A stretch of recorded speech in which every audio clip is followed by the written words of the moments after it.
In just 3 minutes, a table full of delicious, freshly prepared dishes can appear right in front of you. It's time-saving, effortless, and convenient. That's the appeal of pre-made meals. In just over 10 minutes, you can enjoy signature dishes from all around the world. For people who are extremely busy at work or living alone, ready-to-eat meals have become a go-to daily option. However, many people still hold biases against pre-made meals, thinking they're only for lazy people or those who can't cook. Others worry about issues like ingredients not being fresh, seasonings being expired, or factories being unhygienic. In today's video, we'll take you inside the factory to see exactly how pre-made meals are made. Before entering the factory, let's look at a few key numbers. In 2025 alone, the market size of pre-made meals in China exceeded 500 billion RMB. The global ready meal market is even more staggering, surpassing 200 billion US dollars. Every minute, around 800,000 pre-made meals are shipped out from factories. Many people think pre-made meals are a recent trend that just emerged in the past few years. In reality, their history goes back nearly a century. The true origin of pre-made meals dates back to World War II. During the war, the US military needed food that could be stored for long periods, transported in bulk, and quickly heated on the front lines. Food engineers at the time developed what were called field rations. Meat, rice, and vegetables were each cooked separately and then sealed into metal cans. Soldiers could simply open them and eat directly. This became the prototype of modern pre-made meals. But what truly brought pre-made meals into everyday households was something much more ordinary. In 1953, a food company called Swanson encountered a problem they had never faced before. That year, during Thanksgiving, they ordered 260 tons of turkey meat, fully expecting strong sales. But the result was the opposite. They couldn't sell it at all. They could only watch helplessly as the turkeys spoiled in storage. At that moment, a salesman named Jerry Thomas came up with an idea. He sliced the turkey, added mashed potatoes and vegetables, and placed everything into an aluminum tray. It was then transformed into a new product called the TV dinner. The origin of this name was actually quite unusual. At the time, Americans were becoming increasingly used to eating meals while watching television. So, Swanson designed the meal trays to fit perfectly on a couch armrest, allowing people to eat without ever leaving the TV. The idea became an instant hit. In its first year alone, TV dinners sold 10 million units. Swanson quickly grew into a major food industry giant. Riding on the success of TV dinners, the company continued expanding the scale of ready-made meals. By the 1970s, Japan's 7-Eleven developed a cold chain distribution system, allowing every convenience store to receive freshly prepared boxed meals at fixed times each day. In the 1980s, supermarkets across Europe began installing refrigerated ready meal sections, making it possible for customers to pick up a ready-to-eat dinner right after work. In China, however, the ready meal industry only began to mature gradually after 2014. With the rise of food delivery platforms and cold chain logistics, China's ready meal market surpassed 500 billion RMB in 2025, with an annual growth rate of over 20%. It's easy to imagine just how many people around the world are eating ready-made meals every single day. After covering the origins, we now step inside a ready meal processing factory. First, we enter the rice production workshop. If you think the rice in factories is simply cooked by workers, you're wrong. In modern ready meal factories, rice is cooked by an advanced automated production line. And there's a special technique here, one that makes the rice especially fragrant. The first step is portion calculation. The factory first calculates how many kilograms of rice are needed, based on the total number of lunchboxes to be produced that day. This calculation must be extremely precise, down to the gram. That's because rice has a fixed water absorption ratio. 1 gram of rice absorbs about 1.5 grams of water. When done correctly, the cooked rice achieves the perfect texture and taste. But if the calculation is off, the entire batch will either turn out undercooked or become mushy like porridge. Once the calculation is complete, machines pour the required rice into stainless steel steaming pots. Each pot can hold about 5 kilograms of rice.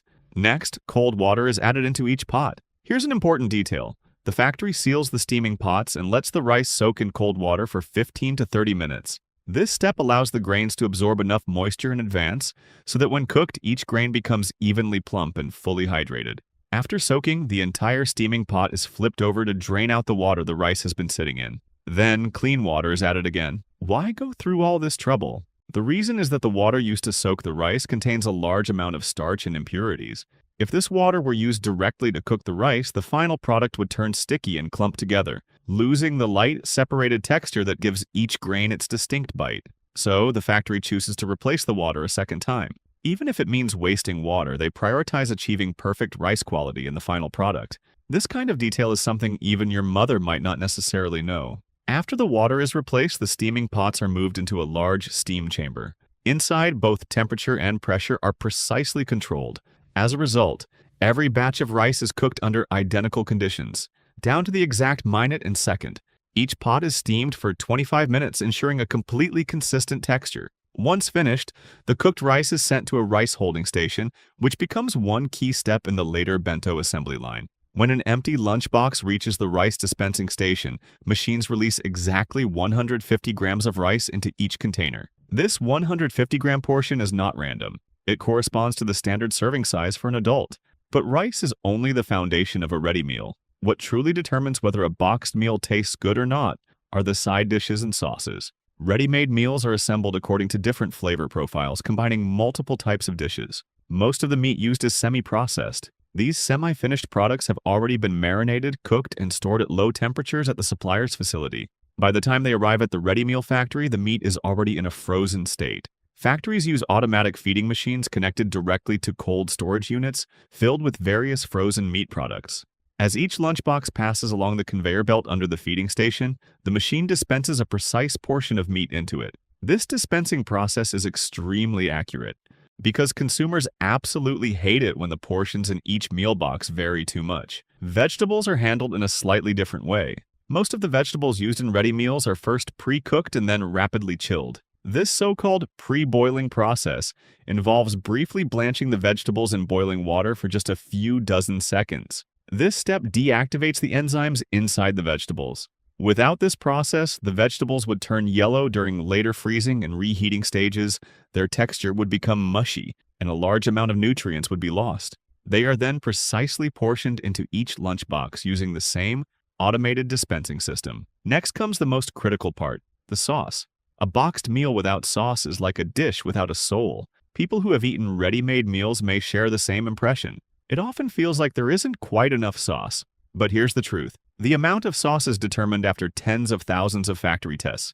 If there is too much sauce, the meal becomes greasy very quickly after eating, making people feel thirsty and uncomfortable, which is considered a negative experience.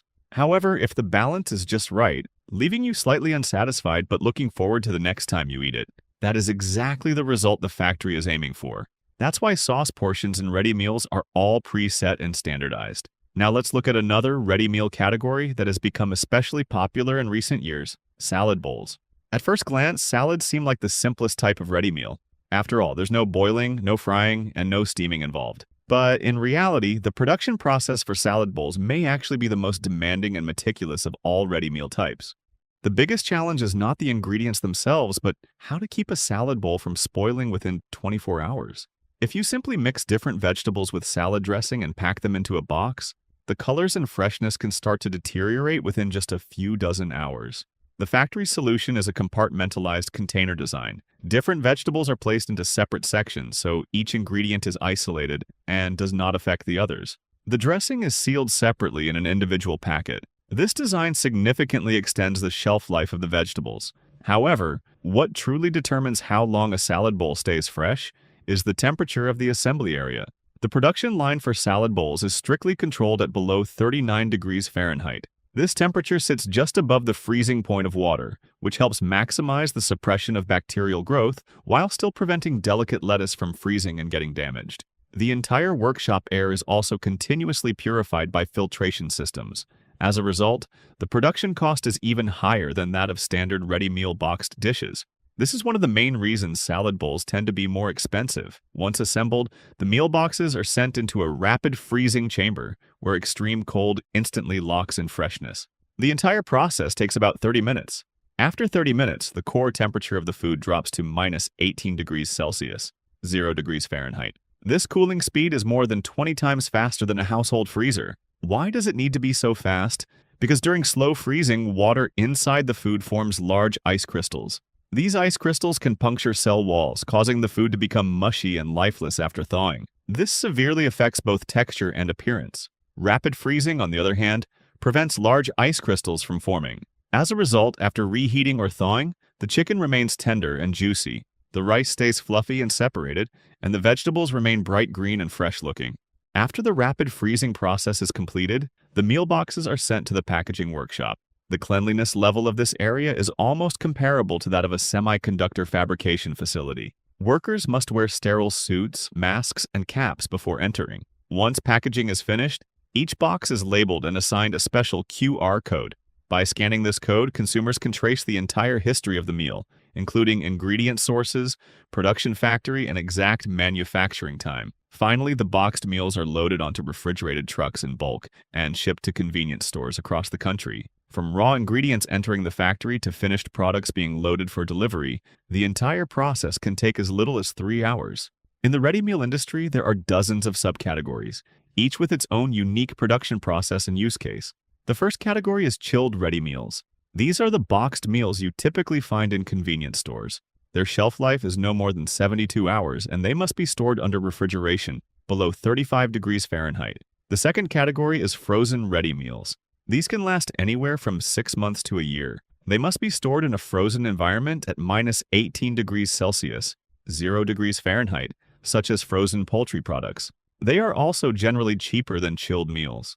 The third category is shelf-stable ready meals, also known as ready-to-eat meals. These are sterilized using high-temperature and high-pressure processing. They are heated at around 250 degrees Fahrenheit for 20 minutes, killing all surviving bacteria inside the package. As a result, these meals can be stored at room temperature for 6 to 12 months, making them especially suitable for outdoor hiking or post-disaster relief scenarios. The fourth category is airline meals. This is one of the most strictly regulated types of ready meals. At cruising altitude, the low air pressure in an aircraft causes food moisture to evaporate quickly, making meals dry and hard.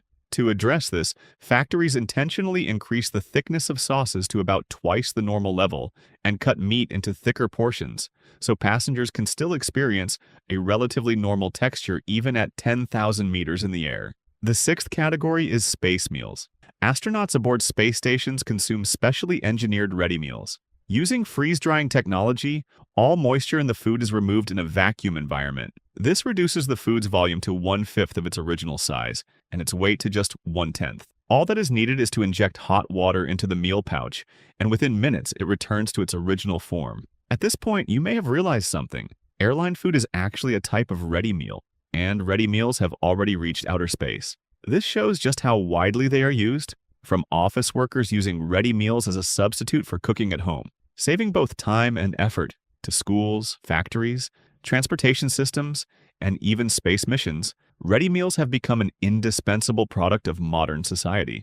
They solve very practical problems, providing food and saving time. However, they also have a downside: the gradual loss of traditional cooking habits and the way they slowly reshape modern eating patterns over time. Like many technological developments, everything has two sides. If you enjoyed this video, feel free to like and subscribe. Let's continue exploring the industrial wonders behind everyday foods together.